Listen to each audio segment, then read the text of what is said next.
Hello again, YouTube. Welcome to part 2 of the press assembly. Today we are working on attaching the 4 legs with another 8 lag screws, 6-inch lag screws this time. Don't need the 8-inch ones. So we don't skip leg day, so I am going to get these assembled and then I'm going to move on to the next step. The next step is this guy right here. So this is going to be the press plate, the inside of the bucket that's going to press down. This is 2 layers of wood table with offset grain. It's actually one runs up and down, the other one runs sideways. This gives it a little more strength. This is going to get cut down on the bandsaw, and I'm going to mount a plate for the jack on top of this once that's cut to size.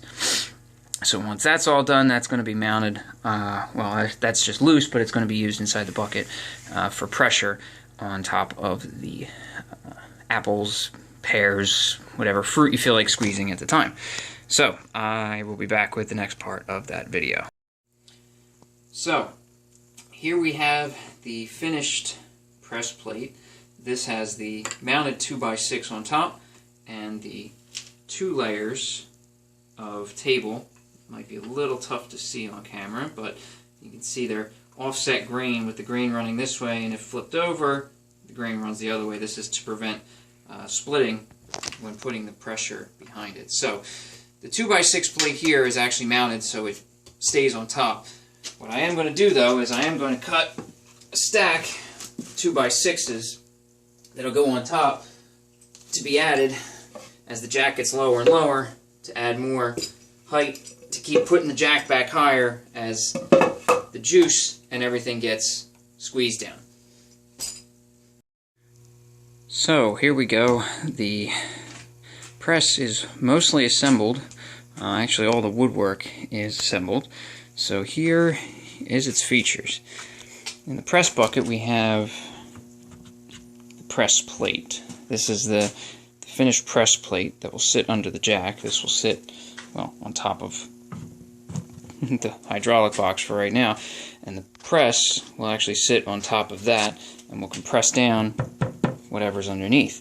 There will be added pieces of 2x6 which can be put on top, and as the jack runs out of space, and then stack it up on top, reset the jack. The bottom bucket is going to be for collection. There's going to be several holes all around the top bucket drilled, and it'll sit on top of a metal pan, which I don't have yet, but that'll be tomorrow. And all that will drop into the lower pan, or into the lower bucket, and everything will be collected. So it is finished for right now, so that is the end of today's work. So that is the end of part 2. Part 3 will be painting and some finish work for touch-up wise and the buckets. So again, if you're enjoying the work, don't forget to like and subscribe, and I will see you with the next part soon.